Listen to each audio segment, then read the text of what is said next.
Some days, mirrors show up in surprising ways.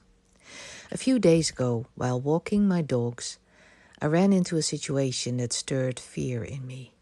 Fear I didn't fully realize was there.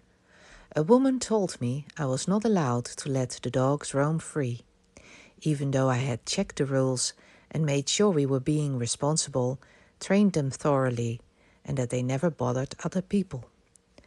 I felt instantly that my freedom, the dog's and mine, was at stake.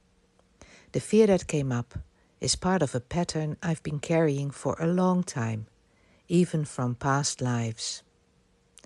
My dog's freedom triggered something in me, a conflict over control, boundaries, and territory.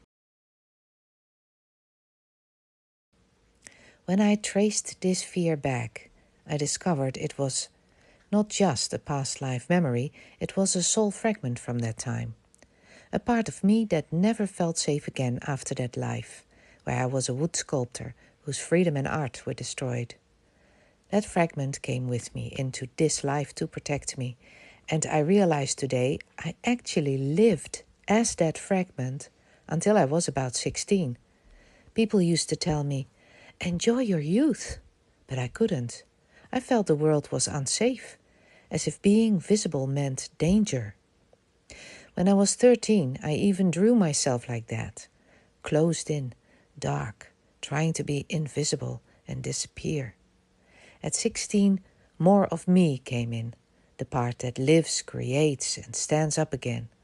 But the fragment has stayed, quietly shaping my reactions, especially when my freedom feels threatened. Even now, when I walk the dogs, that same fear can rise.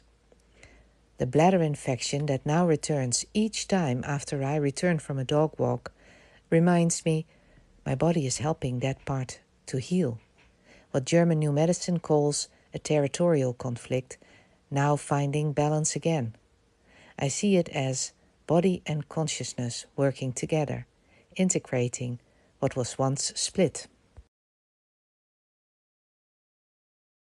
That soul fragment, the part of me that once had to hide, still shows up in my life. It rises when I feel my freedom threatened, when someone challenges my space, like when the dogs run freely. But now I can watch it. I can notice the tension before it takes over. I can see this is not me losing control, it's the fragment asking to be acknowledged.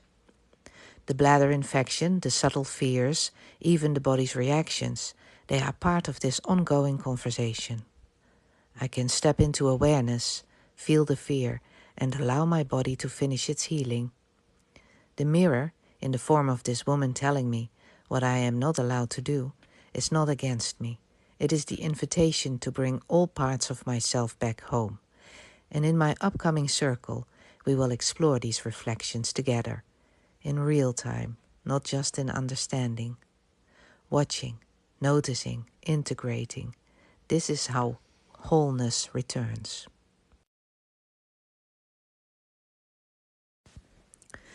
Over the last days, something shifted. The fear that used to rise when I walked the dogs in the last week is gone. The avoidance, the tension, even the bladder infection, all gone. Not because the situation changed, but because I saw what the mirror was really pointing to. This fear was never just personal.